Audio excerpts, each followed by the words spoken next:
Hello, my name is the legendary Zoltan, and welcome to my in-depth critique of Final Fantasy VII Remake Demo. The purpose of this video is to make objective criticism and praise of Final Fantasy VII Remake Demo. There are lots of other videos out there claiming that this demo is awesome, amazing, and mind-blowing. Holy The Final Fantasy VII Remake Demo is amazing.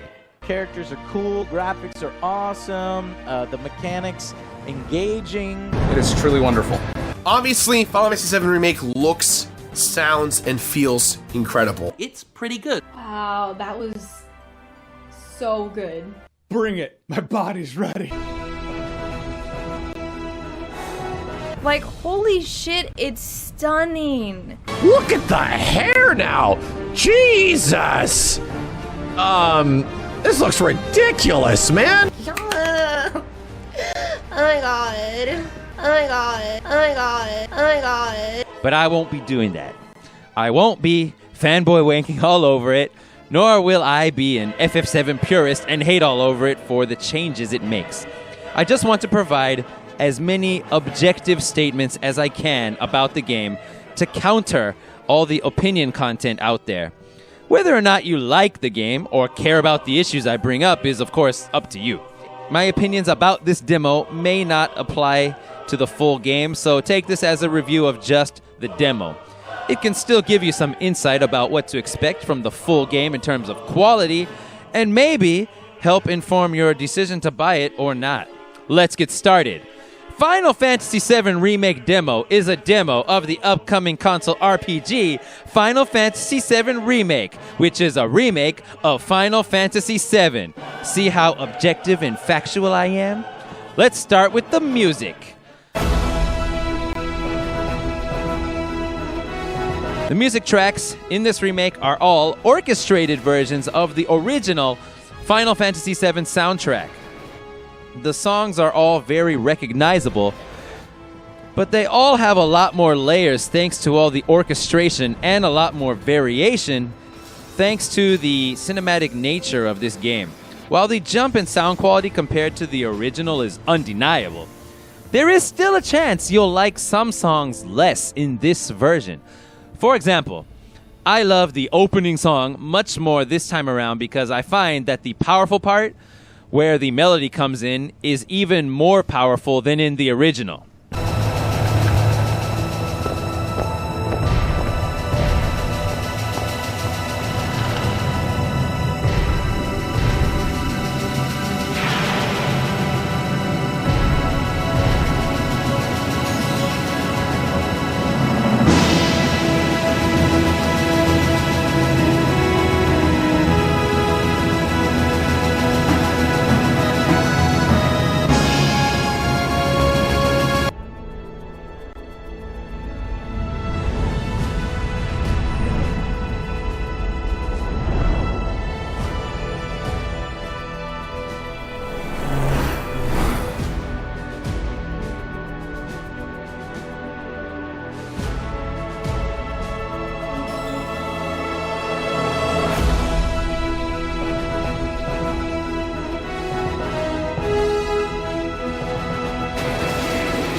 But I prefer the original Final Fantasy VII's boss battle music because it used to be a heavy metal song and now it is completely transformed into movie music.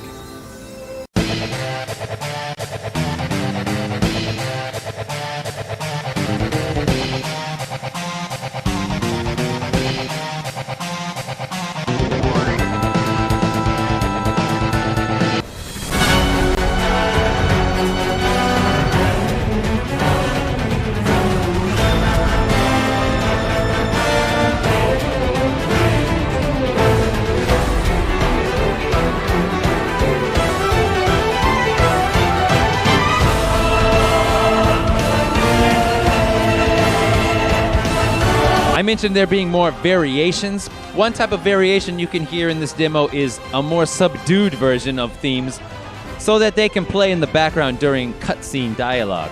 When you meet up with your entire team and Jesse is trying to hack open the doors, the music switches to a quiet version of the currently playing bombing mission theme.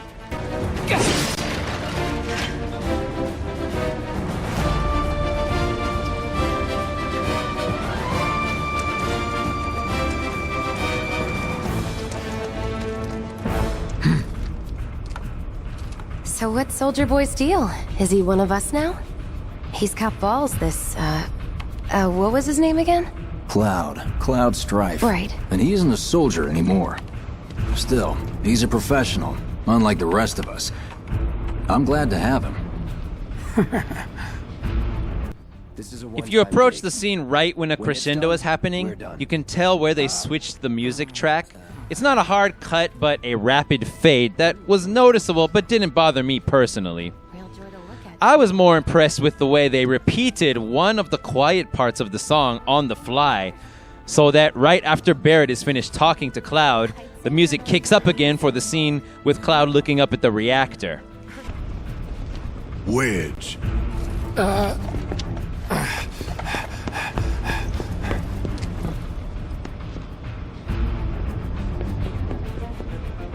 You better be worth the money, Merc. Every last gil.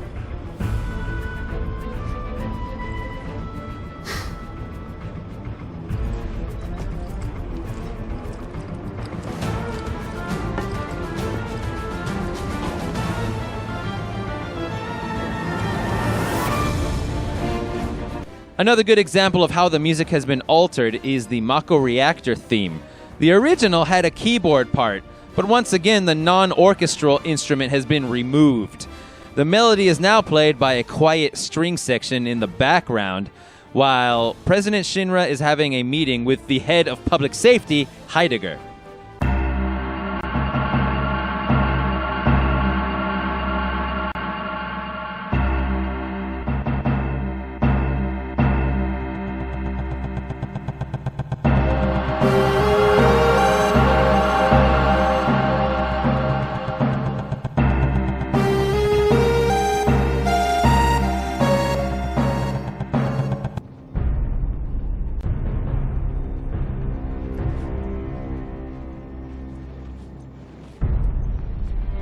These sewer rats appear to call themselves Avalanche, sir. We are currently investigating whether they belong to the same group that made the attempt on your life. Rest assured, our inquiries will not take much longer. Of course, a lot of these thoughts will only occur to people who have played the original Final Fantasy VII. For newcomers to the game, whether or not you like the soundtrack may simply boil down to whether or not you like cinematic orchestra music. Like or dislike the music, you can expect pristinely recorded live orchestra music that always fits the scene.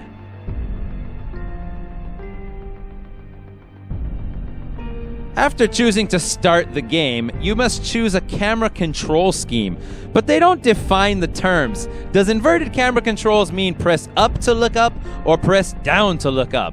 It's not the same in every game, and if they're trying to make this game friendly to veterans and newcomers alike, they probably shouldn't have put this option here, since it's possible the player doesn't even know that you can move the camera with the right analog stick.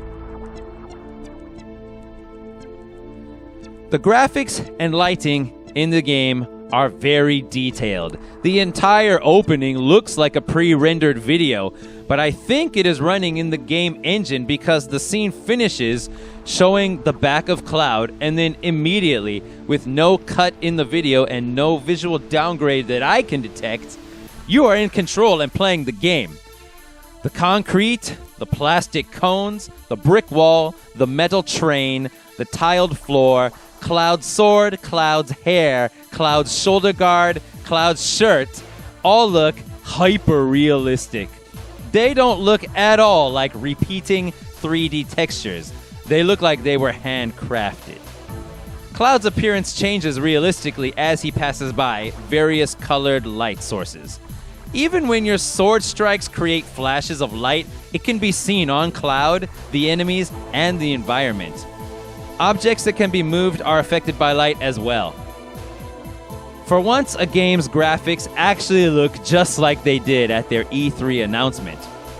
The resolution on a basic PS4 is dynamic 1080p. All of the footage you are seeing is from a basic PS4. Dynamic 1080p means that the resolution is not always 1080p. During graphically intensive scenes, the resolution will fall below 1080. According to Digital Foundry, the lowest it ever falls is during the boss fight, where it can dip down to 900p. The game runs at 30 frames per second. Obviously not as good as 60 or higher, but considering that this game is not one that requires precise timing, I don't see it as a problem.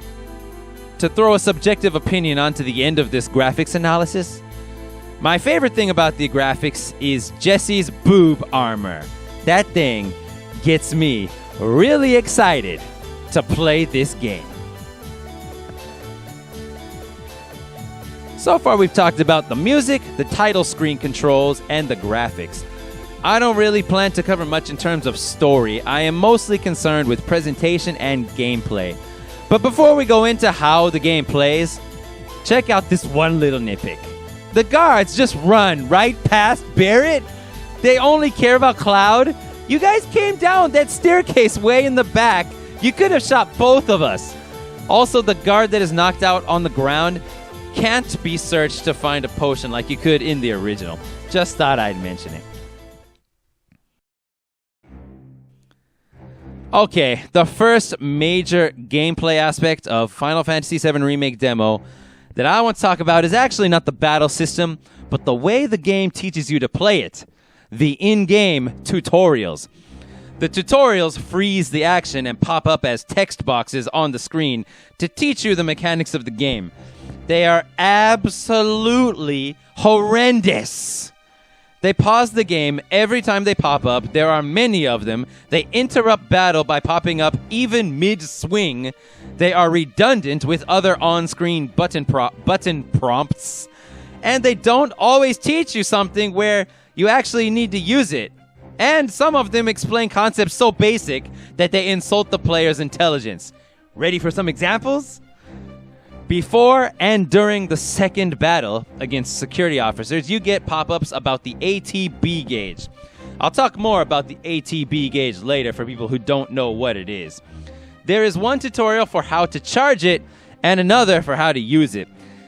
I understand that one can use an ATB gauge here if they want to, but they really don't need to. A few more basic sword slashes will get the job done. A much better place to put this tutorial would have been at the start of the fight with the guard dog, since the dogs don't go down quickly to basic attacks, but are quickly destroyed by using ATB moves on them. Also, why couldn't they combine the two tutorials into one? Just add a line in the second tutorial that says the gauge charges as you attack. Simple as that. One less time you have to freeze the game and annoy the player, and one less text pop-up the programmers have to code into the game. Win, goddamn win! After the second battle, you get a pop-up about the auto action icon. If you touch the icon, Cloud will automatically do what he needs to progress. But this is an utterly pointless icon. Even if you have never played a video game before, the only way to go at this point is further into the station. In that situation, approaching the ticket gates will be the first thing people consider.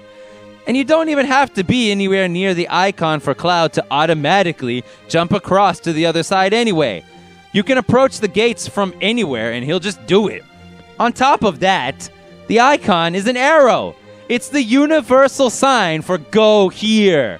No one needs a tutorial to tell them to go in the direction of the arrow because the arrow is the tutorial. After that, we have the third fight, which comes with the guarding and evading tutorial. How come you can put two mostly unrelated mechanics together in one tutorial, but not the two ATB gauge tutorials, Square? This tutorial is also poorly placed. You can dodge roll to avoid bullets, and you can block them, but normal attacks will utterly obliterate these guys in seconds. Dodging and blocking their attacks is the least useful thing you could do right now. This is why people on Twitter say things like, a million interlocking systems all thrown at you at once.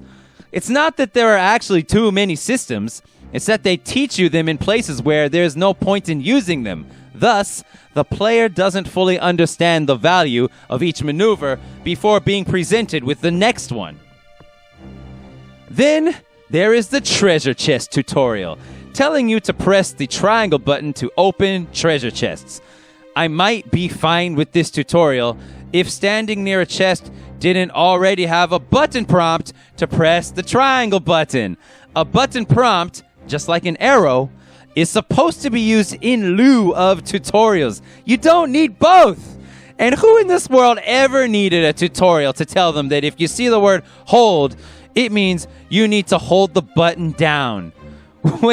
When you walk up to the one switch in the demo where this is relevant, you can see the word hold with a picture of a triangle.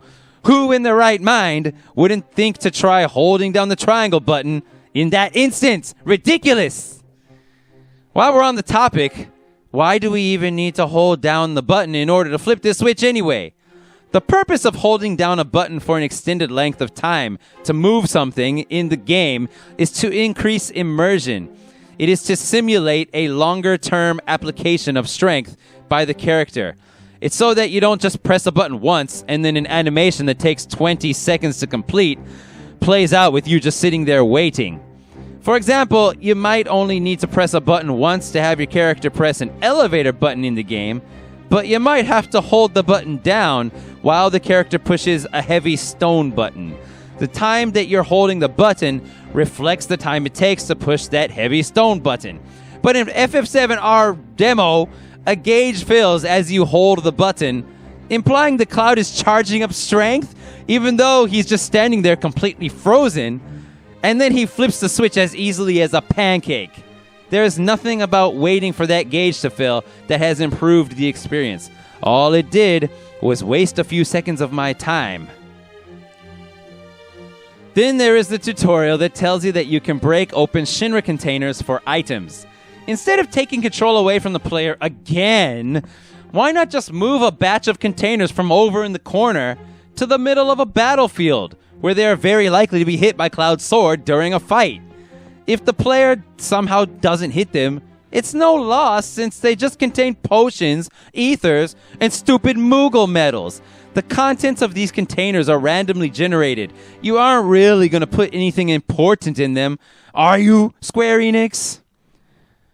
Then there is tutorialization in voice-acted dialogue. Do you think this will sound unnatural? Well, so much for having Cloud do all the fighting. There are some places a sword just can't reach. But then they explain it in a tutorial. See, look, it says, literally says, Barrett can fire from safe locations and hit enemies that Cloud cannot reach with his sword. They also hint at it during the battle. Gonna throw your sword at him? Let the man with the gun go to work. How stupid does this game think players are? We aren't done yet. How about the security laser tutorial that is once again delivered through in-universe character dialogue? Look what we have here. The laser security system. Great. Those things will hurt more than your pride if you're careless. They'll cut you down to size and then some. But I'm guessing you've done this kind of thing before. Yeah. Figure out the timing of the lasers. Then, make a move when they cycle off. Exactly. Who needs a tutorial to know that you shouldn't touch lasers? Or who wouldn't learn the lesson not to touch them when Cloud is bounced back and you take 10 damage? Who wouldn't have thought upon seeing lasers that cycle on and off to run past them when they're off? Why would you install lasers as a security measure to keep people out that turn off just long enough for someone to run past them? Why wouldn't you just keep the lasers on all the time? This section of the reactor does nothing but slow you down. It's supposed to teach you to use the R2 button to dash past them, but it's not good at that because you don't need to dash to get past them. You can just use your normal running speed. Moving from a standstill has a delay to it because he has a wind-up animation before he finally reaches running or dashing speed. This makes the lasers a poor dashing tutorial because you have to either stop and wait for them to turn off, like a normal person, or Run around in circles while you wait, which is exactly what we want in our hyper-realistic AAA games. The tutorial video even proves this. As you can see, Cloud has already had a running start as he approaches the lasers.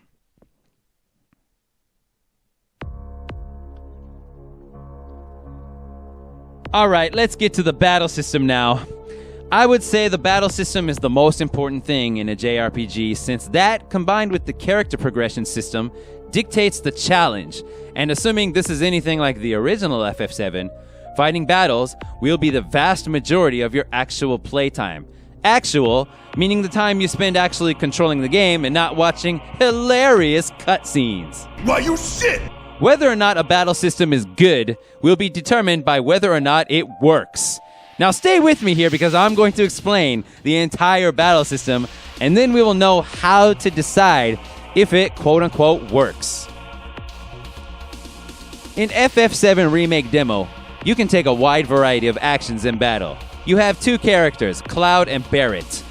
They can both perform a variety of attack abilities, cast magic spells, dodge roll, block, and use items. The goal of battle is to use blocking and dodge rolling to avoid damage while using your various attacks to kill your enemies and using potions to restore life lost from blocked hits, unavoidable hits if there are any, and hits you have taken by mistake. Attacking the enemy fills up a gauge called the Active Time Battle Gauge, or ATB gauge. Until you fill up one of your 2 ATB gauges, all you can do are basic attacks, an ability unique to the character, dodge roll, and block. Once you have filled up one, however, you are able to use your more powerful attacks, magic spells, or healing items. Using one of these will deplete one of your ATB gauges, and you won't be able to use another until you have another full ATB gauge. That's the gist of it, but there's more. On top of this ATB system, you also have the stagger system. Enemies have a gauge called the stagger gauge, and attacking fills this gauge as well. When the gauge is completely full, the enemy will be in staggered status. In this status, your attacks all do 60% more damage. You can see the stagger gauge draining during this time, and once it is completely empty again, the enemy will no longer be staggered. So the strategy here would be to stagger the enemy and use your strongest attacks while it is staggered for maximum damage. Sounds simple, right? But wait, there's more. As you take damage, another gauge gets filled called the limit gauge. This gauge also fills up a lot when you land the hit that staggers the enemy. When the limit gauge is filled, you can do an ultimate attack called a limit break without requiring a full ATB gauge. I left a few things out, but that is basically the battle system. Now, what are the conditions for this system to be considered working? It works if you are incentivized to use all of the tools at your disposal. If you are incentivized to block sometimes, roll sometimes, use certain spells at times, and find the best situations to use certain abilities, then the battle system works. If all you have to do is run up to the enemy and mash the square button, there is no challenge to overcome, which is the entire point of a game. Also, it means that all those other moves and systems were unnecessary. But what if, instead of just mashing the square button, you had to activate Cloud's unique ability, Punisher Mode, and then you could spam the square button? I would say that works slightly more, but is still mostly broken since you don't need to use all of the other tools at your disposal. What if all you had to do to win is attack enemies, throw out braver attacks when you can, and pop potions to stay alive? As you can see, there are many levels of working when it comes to an RPG battle system. I guess we can think of it like a spectrum that goes from not working much at all to working extremely well. Let's see where Final Fantasy VII Remake Demo lies on that spectrum. There are 7 enemies in this game. In order of appearance, they are security officers, guard dogs, sentry rays, mono drives, sweepers, the Scorpion Sentinel, and shock troopers. The security officers go down quickly with normal attacks, even in groups of 4. The guard dogs, on the other hand, have a lot more HP. We're talking about the difference between multiple dudes dying to a single basic combo and their dog still breathing even after 5 full combos. But after a combo or two, you'll have an ATB gauge which you can use, and any ability you choose will be far more effective than what you've been doing, assuming your attack doesn't miss, which is possible because the dogs can move around quickly. Next come the Sentry Rays, which only Barrett can hit with his normal attack. Like the guard dogs, Sentry Rays won't die to Barrett's normal combo very quickly, but his unique ability, Overcharge, and the spell Thunder will one-shot destroy them. Focused Shot will not destroy them in one shot unless Barrett has 2 full ATB gauges. It's easy to see even on a first playthrough that using 2 full ATB gauges to kill 1 sentry is not a good use of your ATB gauges when fighting 3 Sentry Rays. After that, the Mono Drives come out. These enemies are yet another that just require you to do anything more than a basic attack to be killed efficiently. Now we're finally getting to the good stuff. Next up is a Sweeper. Sweepers have a lot more HP than all of the other enemies so far. This is where we get the Stagger and Pressure tutorial. Cloud tells Barrett during the battle to hit it with magic. If the player doesn't assume this is just random character chatter and has Barrett use Thunder, the Sweeper will be in pressured status. Now, this is the part that requires player experimentation. The pressured status is the time that your attacks will increase the stagger gauge the most, but all you can do is try out all of your different attacks to find out which ones work the best. The good news is that if you happen to find them, they don't just work on Sweepers. It turns out that Barrett's Focused Shot and Cloud's Focused Thrust are the attacks that build up the stagger gauge the most on all enemies in this demo, including the boss.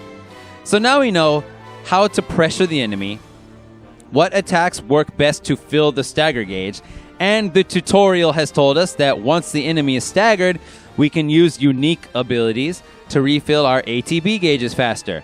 The unique abilities would be Barrett's Overcharge and Cloud's Punisher combo. It turns out that those abilities will give you lots of ATB even when the enemy is not staggered. So through the tutorials and experimentation, we have learned that we have attacks for dealing high damage, attacks for building the stagger gauge, and attacks for filling the ATB gauges. Now let's write down the theory behind this battle system on paper. The best way to take out an enemy that has a lot of HP is to build up ATB gauges, put the enemy in pressured status, use staggering attacks while it's pressured to stagger it, use ATB building attacks to rebuild ATB, and finally, hit it with high damage attacks.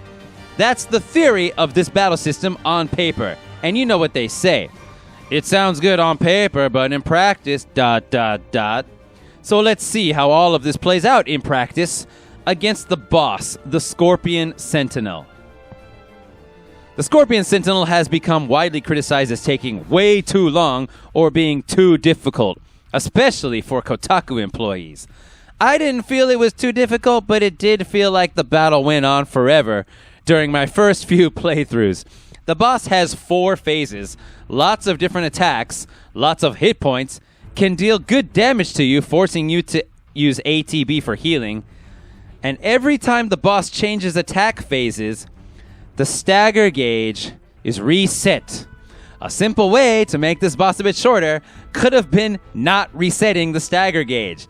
Whether this mechanic is good or bad is actually subjective, but that's only if the player understands that the stagger gauge is supposed to reset with each attack stage. If it said on screen, phase shift, stagger reset, or something, more people would accept it as the intended design of the boss. But because the gauge just disappears after a cutscene, it can be assumed by many players that they have been robbed of progress thanks to an oversight by the developers. I'm not actually sure that isn't the case. Are all bosses in the full game going to reset your stagger progress every time you drain an unspecified amount of HP from them? I can see a lot of players becoming infuriated at this mechanic, myself included, if it persists throughout the entire game. So I consider that a problem, but it is a circumventable problem upon replays once you know exactly what to do, and I do mean exactly. You have to pull everything off almost perfectly if you want to stagger the boss in every phase because of the gauge reset and because of how brief the pressure time is in Phase 3. Phase 3. During the first phase, the character banter is your hint about what to do. Have Barrett use Thunder for the best damage, and after enough damage has been done, the robot will be pressured. So it's time to use Focus Shot and Focus Thrust to stagger it, rebuild ATB with Overcharge and Punisher combos, and use Thunder and Braver before the stagger time ends. If you deal enough damage to start Phase 2 while it's staggered, the remaining stagger time will be lost to the cutscene, erasing the player's progress and taking control away from the player, all so we can watch some explosions. Get your priorities straight, Square Enix. Once he's staggered in Phase 1, it's nearly time for Phase 2, so you might as well just slash it a few more times and save your ATB gauges. In Phase 2, you have to destroy the field generator to disable a barrier, and I'm impressed at how physically accurate this barrier is. Even if you select to target the field generator with magic or bullets, your attack will be stopped by the barrier if you are aiming from the front. You also can't use Thunder on it because the lightning bolt strikes from above and the generator is located under the body. Once you destroy the field generator, the boss will be pressured. Nice. Then you just have to do all that stuff that we were going to do in Phase 1 before the stage transition cutscene messed everything up. In Phase 3, it will be pressured immediately after it shoots the tail laser for a very short time. There's no way you could actually get any stagger attacks on it your first time playing. You have to have your attacks ready the moment the laser finishes firing, and that includes a full 2 ATB gauges worth of focus shot from Barrett. Finally, in Phase 4, you can pressure the boss by destroying its legs. The only hint you have here is the fact that you can now target specifically the legs. If you made the staggering blow with the same character 3 times during the fight, that character will be able to limit break. Having the limit gauge increase so much when you make the staggering blow makes the limit breaks far more useful than they were in the original Final Fantasy VII, because now the player has control over when they will be available without having to intentionally take damage.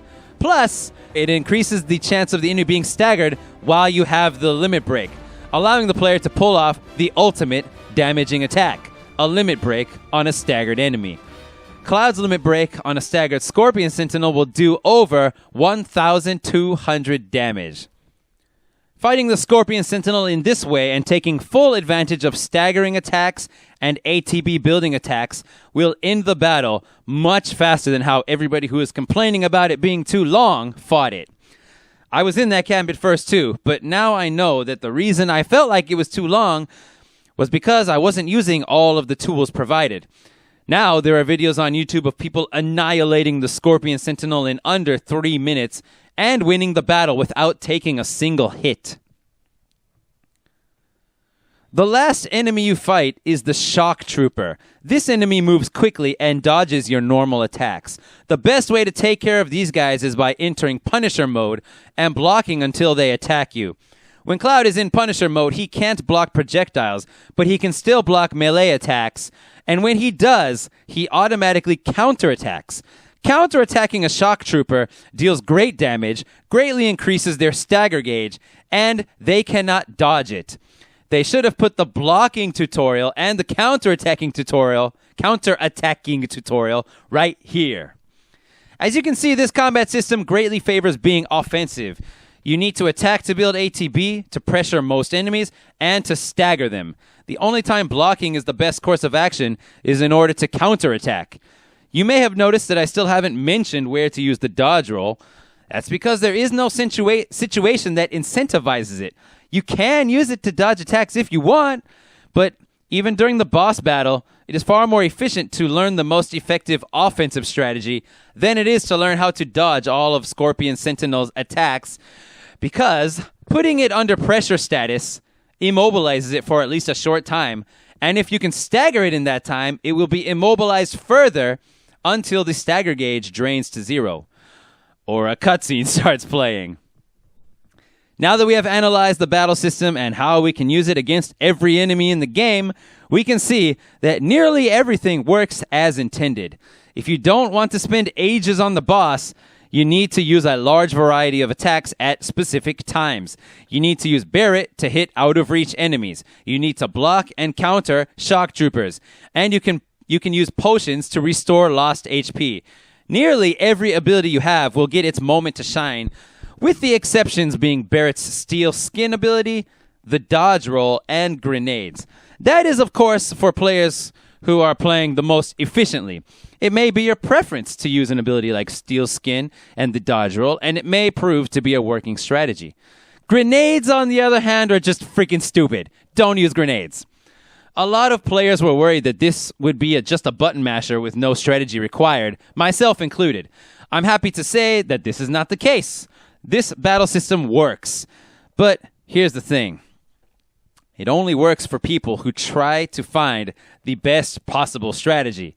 It only works for players who really delve into the system and try to learn the details of how it works and not take the easy way out.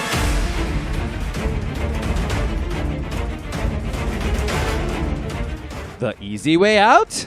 Yes, my friends, there is indeed an easy way out, even on normal mode. In one of my playthroughs of this demo, I wanted to see if it were possible to beat the entire thing just using the square and triangle buttons to attack and healing with potions when I got low on life. I didn't dodge anything, I didn't block anything, I didn't use focused thrust or focused shot, I didn't use fire or thunder or even cure. I didn't even counterattack the shock troopers, and I managed to finish the demo with 6 potions to spare. That's right, it is possible to button mash your way through this if you wanted to. Throughout this critique, you may have noticed I kept using the word incentivize. I intentionally kept using that word in lieu of saying that you have to learn how to pressure and stagger enemies. And now you know why. You don't have to learn to pressure and stagger enemies. Whether or not a player is incentivized to do these things actually depends on the player.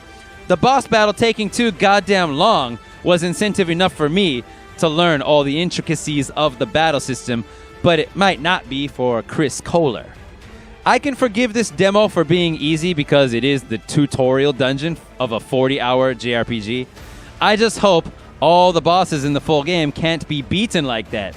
I know this isn't the Dark Souls of Final Fantasy VII, but if you can beat a game while ignoring the intended strategies designed into each boss, the game is too easy.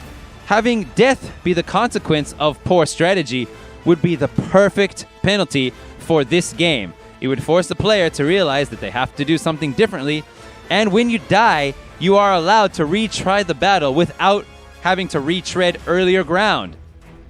To conclude this critique of the battle system, it works, but it is up to the player to learn how it works, and it may take several replays to do so. We'll see how much of an issue that becomes when the full game is released. All that I have left for you are miscellaneous compliments and criticisms. So here are all 20 of them in list format. Number 1, you can knock boxes into the air and it's almost more fun than the battle system. Be careful there, Square Enix. Number 2, the first battle with Barret has a whole bunch of clutter that can prevent you from getting a good view of the enemies. That ought to piss people off. Number 3, when locked onto an enemy, you can't move the camera, which should have been fine, but the camera doesn't keep the targeted enemy in the center of the screen.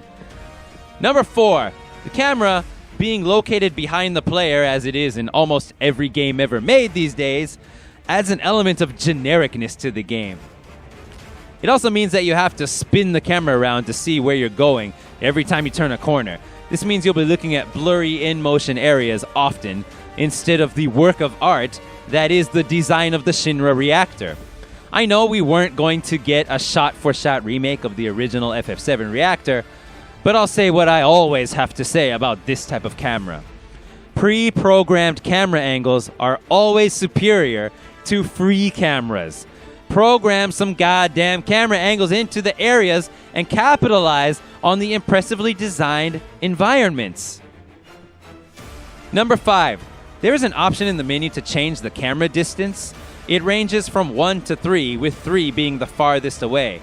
Unfortunately, the distance between the closest setting and the farthest setting is so minuscule that the option might as well not be there at all.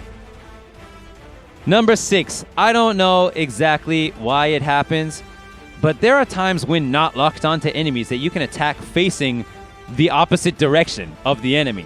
I had Barrett do overcharge, and he did the first 2 hits aimed at nothing. Then I hit the lock-on button, and even though Barrett hadn't yet turned his body around, the last 2 shots swung around behind him and homed in on the boss. Kind of hilarious, actually. Number 7. The environment works well in battle. There is a pillar in the train station, and you can hide behind it to shield yourself from gunfire, and it can also block your fire spells if you try to shoot through it. There are no stealth segments in the game, but you can tell that the game knows when you are hidden from enemy sight because the lock-on reticle will go dark. I wouldn't be surprised if there are stealth sections in the full game. Enemies won't simply attack the pillar. If you hide behind it, they will wait until you come out. Number 8. Enemies can interrupt your actions. If you try to attack or heal and are attacked before completing the animation, your action will be canceled and you will not be refunded the ATB gauge. This adds another layer of strategy where you might want to guard and wait for an attack before trying to act. Number 9. Throughout the demo, you are constantly being interrupted by cutscenes that take control away from the player. A lot of people are saying, it looks so cool because it seamlessly transitions from cutscenes to gameplay. But I would have preferred no interruptions over cool interruptions. Number 10. Whichever party member you are not controlling is controlled by the computer, but don't expect them to gain any ATB gauges while on their own. You'll have to switch back and forth to the person you want to build up ATB. I view this as a positive as it adds another small bit of strategy and is one more thing the player must control rather than having the computer do it for you. Number 11. If you talk to the characters over and over, again, they will repeat the same lines of dialogue. I don't know why I'm laughing. It's funny to me. Wow, they've almost got the door. We're doing this. We're really doing it. Man, I think I'm gonna be sick. You'll keep us safe, right, Cloud? Wow, they've almost got the door. We're doing this. We're really doing it. Man, I think I'm gonna be sick. You'll keep us safe, right, Cloud? Wow, they've almost got the door. We're doing this. We're really doing it. Man, I think I'm gonna be sick. If they were going for realism, why not just make it so the player can't talk to them anymore after their last line of dialogue? Number 12. When out of battle, you can heal using potions, but you can't use them from your inventory in the main menu, nor can you heal with the potion that has been set to a shortcut. Come on, man. Number 13. They curse a lot in this game. Why you shit? And I find it pretty entertaining. They may be trying to make this game as easy enough for brand new players to get into, but I am heartened that they aren't actually targeting young children. This means Barrett's dialogue can be faithful to the original FF7. 14. Number 14. Choosing a 20 or 30 minute time limit for the bomb is absolutely meaningless. My first time playing the game, I escaped in about 8 minutes. The timer pauses during battles and cutscenes, and that makes no sense in terms of either realism or gameplay. They should have kept the timer going to get players nervous during fights and add something to the non-existent challenge of this section. Keeping the timer running at all times and allowing the player to choose between 10 and 15 would have been far more meaningful because it would get the player more invested in this part of the story. The way it is now, nobody ever needs to give a damn about the dangers of planting a time bomb and escaping, because the only way anyone could ever get caught in the explosion is if they stand around and intentionally let the time run out, like I did. If they really wanted to make this part worthwhile, why not let the player choose to set the time themselves with an on-screen number pad? You could set it for any time you want, and the less time you give yourself, the better the reward you could receive when you get back to base. Maybe have it alter the amount Barrett pays you. I'm a goddamn genius. Number 15. The treasure chests in this game are absolutely horrendous, as they are in most games that I have played. Treasure chests already make no sense from a lore perspective. It's like someone intentionally put them in the power station just for you to find. But I can get over that if they contain good items, but they don't. They contain potions, ethers, grenades, and Phoenix Down. These are all the most basic items in the game. Nobody in the entire world was happy when they found a potion in a treasure chest. The grenades actually have no use at all in this demo. We can only hope that we get attacked by a group of 10 enemies that are all bunched up together and have less than 200 HP in the full game. Number 16, the Shinra containers scattered around offer nothing of value. If you're playing well, you shouldn't need that many potions to begin with. And since you get potions from treasure chests, these containers just help to make the treasure chests more obsolete. The Mako shards that you find heal 10% of everyone's maximum magic points. In my eyes, these do nothing but subtract value from the ethers in your inventory. I would just do away with these containers entirely. The Moogle medals are still a complete mystery, since we don't know the purpose they serve. We won't know the purpose they serve until the full game is released. But you won't find me farming randomly generated items to collect the best reward to get the best reward for collecting Moogle medals. Number 17, you have access to both a minimap and an Elder Scrolls Oblivion-style compass to find your next objective. Neither are necessary in this demo. We'll see if they get used for if the map gets used for anything more than just freaking to mark fetch quest givers. As for the compass, it would be a lot more immersive if NPCs just gave you directions that you had to follow. Number 18, there aren't any loading screens throughout the game, which is nice. That is unless you choose to skip cutscenes. Then there are many, and they will be annoying not because of their length, but because of their frequency. The loading screen when you skip the cutscene before Barrett joins the party, however, is very long. Number 19, despite the game not being that difficult on normal mode, there is also an easy mode, and there is no hard mode. That drives me goddamn insane. And number 20, last of all, I'd like to tell you all you old school Final Fantasy VII fans, about classic mode. I've already defined this game as too easy because it is possible to button mash your way to victory, at least in this demo. Unfortunately, classic mode is even easier because the battle difficulty setting is the same as easy mode. It's not at all like a turn-based battle system. The only difference between this mode and easy mode is that you don't touch the controller. If you don't touch the controller, the characters will auto-battle for you. I'd like to tell you that they don't do a good job, but frankly, they don't have to do a good job because it's easy mode. You're going to win no matter what the AI does. And we are all done now. That was my best possible take on Final Fantasy VII Remake demo. I've never tried to do a review like this before, but after stumbling across the YouTube channel Mauler, I realized that I've been going about reviewing games all wrong. It made me feel like there isn't really much value in talking about what I think is cool. It seems much more entertaining and much more useful to learn everything you can about a game, no matter how long it takes, and write out an insanely long script, continue to learn more about the game, and revise your script multiple times, and use video clips as evidence for your statements. At least then, my work might help you form an opinion. Rather than just telling you that it's awesome and then throw a bunch of surface-level praises at you like, it looks amazing, it has deep RPG mechanics, the most epic story. You know, those are the same as marketing phrases. They aren't useful analysis. I feel like I've become just another narcissist who got entitled, who felt entitled when they saw another video game reviewer on YouTube.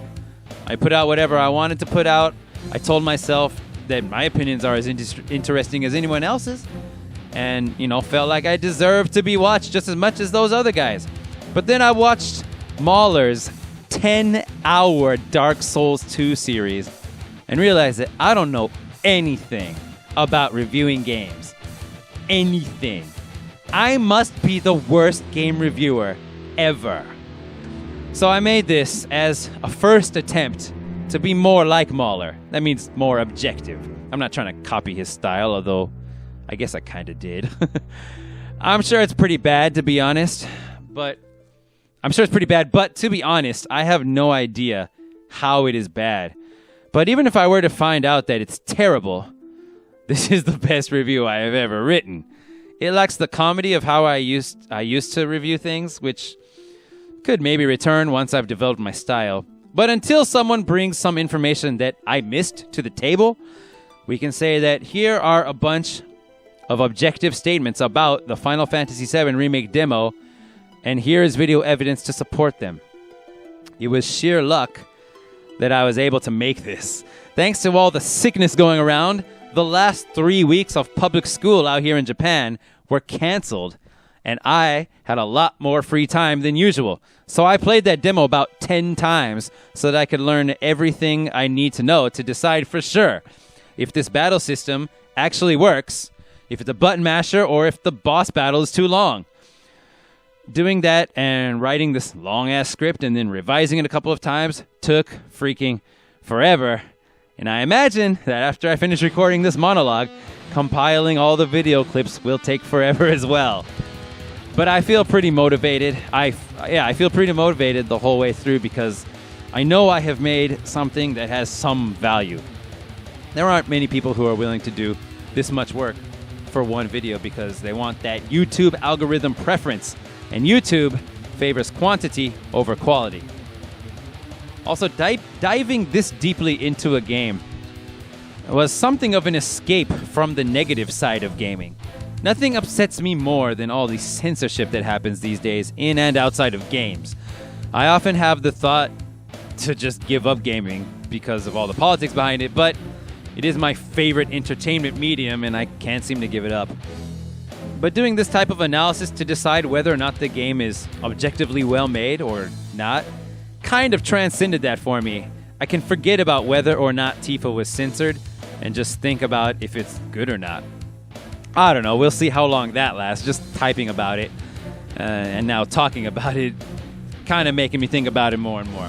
But the point is that I think I love this format, and I think the next video I make will be the same thing that I've just done, but will be for the full Final Fantasy VII Remake.